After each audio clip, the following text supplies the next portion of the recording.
ಅಭ್ಯಾಸ ಇಲ್ದಿರೋ ಕೆಲಸ ಮಾಡೋದ್ರಿಂದ ಪಾಪ ನಿಮ್ಗೆ ತುಂಬಾ ತೊಂದರೆ ಆಯ್ತೇನೋ. ನನಗೇನ್ ತೊಂದ್ರೆ? ನನಗೇನೂ ತೊಂದರೆ ಆಗ್ಲಿಲ್ಲ. ಆಗೋದಾದ್ರೆ ನಿಮಗೆ ಏನಾದ್ರೂ ತೊಂದರೆ ಆಗ್ಬೋದು. ಅಂದ್ರೆ ಹೊಸ ಕೈ ರುಚಿ ತಿನ್ಬೇಕಲ್ಲ, ನಿಮಗಿಷ್ಟ ಆಗಲ್ವೇನೋ ಅಂತ.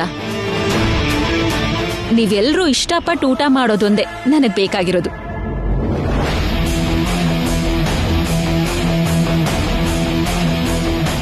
ಹೌದು, ನೀನ್ ಹೋಗಿದ್ ಕೆಲ್ಸ ಪೂರ್ತಿ ಆಯ್ತಾ?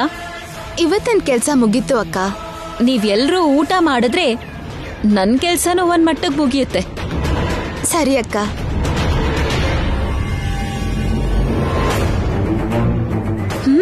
ಬನ್ನಿ ಬನ್ನಿ, ಎಲ್ರೂ ಊಟ ಮಾಡೋಕ್ ಬನ್ನಿ. ನನ್ನ ಅಡ್ಗೆ ತಿಂದಿದ ತಕ್ಷಣ ನಾಳೆಯಿಂದ ಶ್ಯಾಮಾನೇ ಅಡ್ಗೆ ಮಾಡ್ಲಿ ಅಂತ ಎಲ್ರೂ ಹೇಳ್ಬೇಕು. ಆಗ ನೀನು ಈ ಮನೆಯಲ್ಲೇ ಬಿದ್ದಿರ್ತೀಯ. ಇವತ್ತು ಅಡ್ಗೆ ಎಲ್ಲ ನಮ್ಮ ಐಶ್ವರ್ಯನೇ ಮಾಡಿದ್ದು.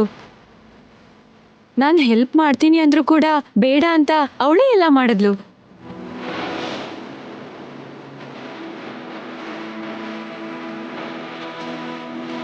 ಹೌದಾ? ಇವಳು ಅಡುಗೆ ಮಾಡಿದ್ದ? ಯಾಕೋ ತಿನ್ಬೇಕು ಅಂದ್ರೆ ಭಯ ಆಗ್ತಿದೆ.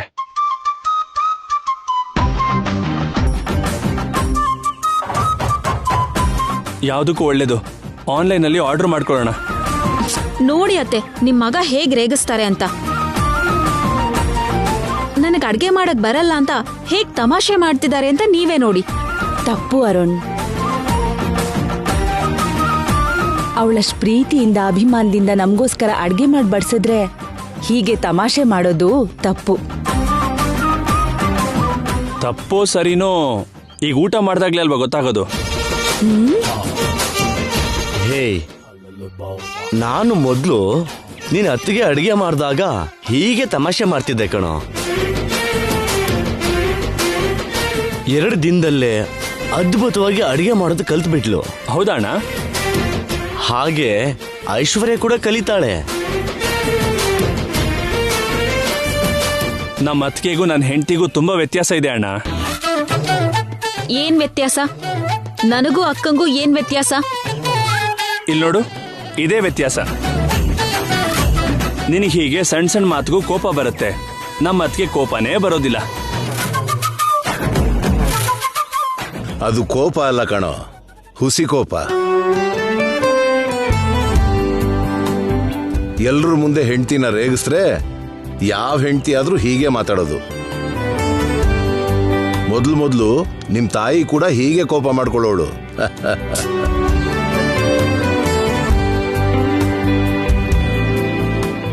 ಆಗ್ ಮಾಡಿದ್ದೆಲ್ಲ ಈಗ್ಯಾಕ್ರಿ? ಮೊದ್ಲು ನೀವು ಊಟ ಮಾಡಿ. ಸರಿಯಾಗಿ ಹೇಳಿದ್ರಿ ಅತ್ತಿಗೆ. ಊಟಕ್ಕೆ ಕೂತಾಗ ಅಡ್ಗೆ ಬಗ್ಗೆ ಮಾತಾಡದೆ ತಿನ್ಬೇಕಂತೆ. ಆಗ್ಲೇ ತಿಂದಿದ್ದು ಮೈಗ್ ಹತ್ತೋದಂತೆ. ವೈದೇಹಿ ಬಡ್ಸಮ್ಮ. ಆಗ್ಲಿ. ತಿನ್ನಿ ತಿನ್ನಿ, ಒಬ್ರು ಒಂದು ತುತ್ತನ್ನು ಕೂಡ ತಿನ್ನೋಕ್ಕಾಗಲ್ಲ. ತಿನ್ನಿ.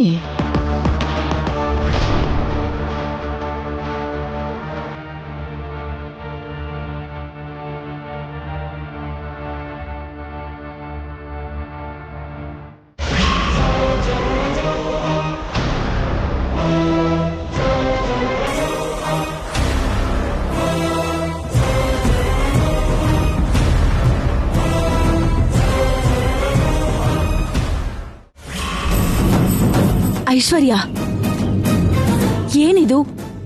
ಏನೀ ಅಡ್ಗೆ? ಚಿಕ್ಕ ಮಕ್ಕಳು ಕೂಡ ಇದಕ್ಕಿಂತ ಚೆನ್ನಾಗೇ ಮಾಡ್ತಾರೆ. ಇಷ್ಟು ದರಿದ್ರವಾಗಿ ಅಡ್ಗೆ ಮಾಡಿದೀಯಲ್ಲ. ಮನುಷ್ಯರಾದವರು ಯಾರಾದ್ರೂ ಈ ಅಡ್ಗೆ ಊಟ ಮಾಡಕ್ಕಾಗತ್ತಾ? ಮಾಡಿ ಬದುಕೋಕ್ಕಾಗತ್ತಾ? ಅದಕ್ಕೆ ಮಮ್ಮಿ, ನಾನು ಆನ್ಲೈನಲ್ಲಿ ಆರ್ಡರ್ ಮಾಡ್ತೀನಿ, ಇವಳ ಬಗ್ಗೆ ನನಗೆ ಗೊತ್ತಿಲ್ವಾ ಅಂದಿದ್ದು. ತರಿಸ್ಬೇಕಿತ್ತು, ಆನ್ಲೈನಲ್ಲೇ ತರಿಸ್ಬೇಕಿತ್ತು. ನಾನೇನಾದ್ರೂ ದಿನ ಅಡ್ಗೆ ಮಾಡ್ತೀನಾ ಪರ್ಫೆಕ್ಟ್ ಆಗಿ ಅಡ್ಗೆ ಮಾಡೋದಕ್ಕೆ? ಸಡನ್ ಆಗಿ ಅಡ್ಗೆ ಮಾಡು ಅಂದ್ರೆ ಹೀಗೆ ಇರುತ್ತೆ. ನನಗ್ ಬಂದಿದ್ದನ್ನ ನಾನ್ ಮಾಡಿದೀನಿ. ಸರಿಯಾಗಿ ಅಡ್ಗೆ ಮಾಡೋ ಶ್ಯಾಮನ್ನ ಫ್ಯಾಕ್ಟ್ರಿ ಕಳ್ಸಿದ್ರಿ. ಅಡ್ಗೆ ಮಾಡಕ್ ಬರ್ದೇ ಇರೋ ನನ್ನನ್ನ ಅಡ್ಗೆ ಮನೇಲಿ ಬಿಟ್ರಿ. ಈ ಅಡ್ಗೆ ಅದಕ್ಕೆ ಹೀಗಾಗಿದೆ. ನಾನೇನ್ ಮಾಡ್ಲಿ? ಬೇಡ, ನಾಳೆಯಿಂದ ಶ್ಯಾಮನ್ನ ಫ್ಯಾಕ್ಟ್ರಿ ಕಳ್ಸೋದ್ ಬೇಡ.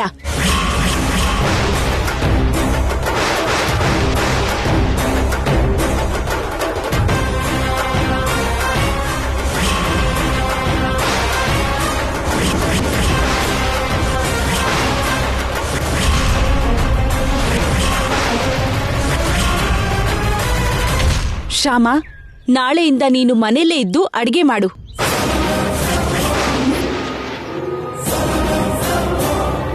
ಐಶ್ವರ್ಯ, ನಾಳೆಯಿಂದ ನೀನು ಅಡ್ಗೆ ಮನೆಗೆ ಕಾಲಿಡ್ಬೇಡ. ಸರಿ ಅತ್ತೆ, ನೀವ್ ಹೇಗ್ ಹೇಳ್ತಿರೋ ಹಾಗೆ.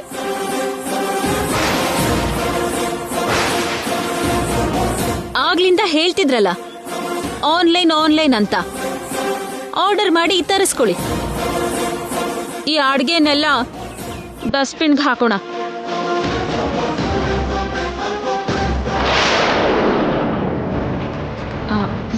ಖಂಡಿತವಾಗ್ಲೂ ನಾನು ಅನ್ಕೊಂಡ ಹಾಗೆ ಆಗುತ್ತೆ.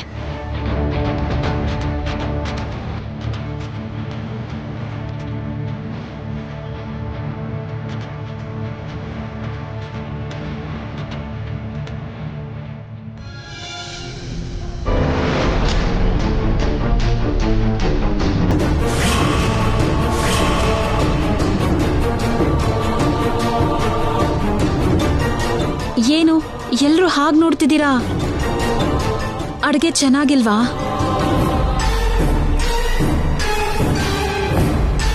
ಸಾರಿ, ಉಪ್ಪು ಹೆಚ್ಚಾಯ್ತಾ?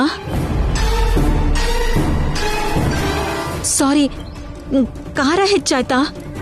ಸಾರಿ ಅತ್ತೆ, ಹುಳಿ ಹೆಚ್ಚಾಯ್ತಾ? I am very very sorry. ನೀನ್ ಅಷ್ಟು ಸಲ ಸಾರಿ ಹೇಳೋ ಅಗತ್ಯ ಇಲ್ಲ ಐಶ್ವರ್ಯ. ನಿಜ ಹೇಳ್ಬೇಕು ಅಂದ್ರೆ ನಾವೇ ನಿನ್ಗೆ ಸಾರಿ ಹೇಳ್ಬೇಕು. ನೀವ್ ಸಾರಿ ಹೇಳ್ಬೇಕಾ? ಯಾಕೆ? ನನಗೆ ಅಡ್ಗೆ ಮಾಡು ಅಂದಿದ್ದಕ್ಕಾ? ಅಲ್ಲ, ಇಲ್ಲಿವರೆಗೂ ನಿನಗೆ ಅಡ್ಗೆ ಮಾಡೋಕ್ ಬರಲ್ಲ ಅಂತ ನಾವ್ ಅನ್ಕೊಂಡಿದ್ದಕ್ಕೆ.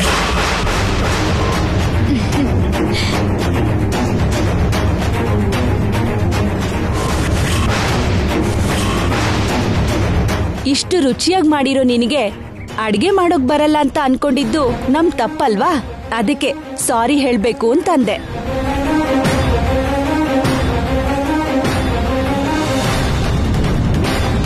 ಹೌದು ಐಶ್ವರ್ಯ, ತುಂಬಾ ಚೆನ್ನಾಗಿ ಅಡಿಗೆ ಮಾಡಿದ್ಯಾ. ಶ್ಯಾಮಗಿಂತ ಚೆನ್ನಾಗೇ ಮಾಡಿದ್ದೀರಾ ಅದಕ್ಕೆ.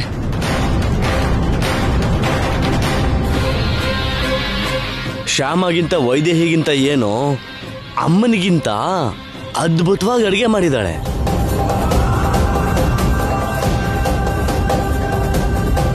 ಹೌದು ಐಶ್ವರ್ಯ, ನಿನ್ ಹತ್ರ ಇಂಥ ಟ್ಯಾಲೆಂಟ್ ಇದೆ ಅಂತ ಗಂಡ ಆಗಿರೋ ನನಗೆ ಗೊತ್ತಿರ್ಲಿಲ್ಲ. ಐಶ್ವರ್ಯ, ಇವತ್ತಿಂದ ದಿನ ನೀನೇ ಅಡ್ಗೆ ಮಾಡ್ಬೇಕು.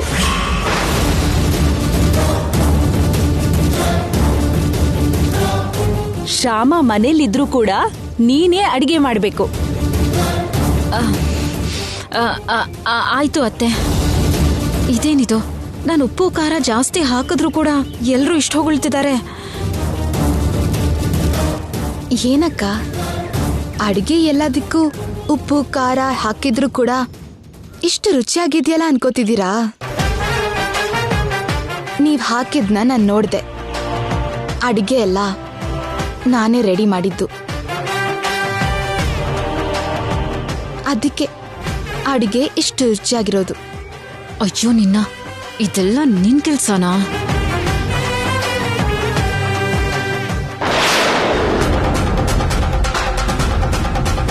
ಶ್ಯಾಮ, ಸಾಂಬಾರ್ ಹೇಗಿದೆ ಅಂತ ಟೇಸ್ಟ್ ಮಾಡ್ತೀಯಾ?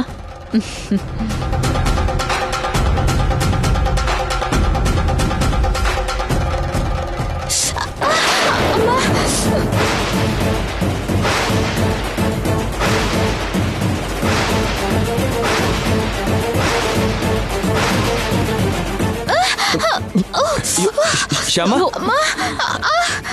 ಶ್ಯಾಮ, ಶ್ಯಾಮ ಶ್ಯಾಮ ಶ್ಯಾಮ? ಶ್ಯಾಮ ಶ್ಯಾಮ, ಏನಾಯ್ತಮ್ಮ? ಆಯ್ತಮ್ಮ.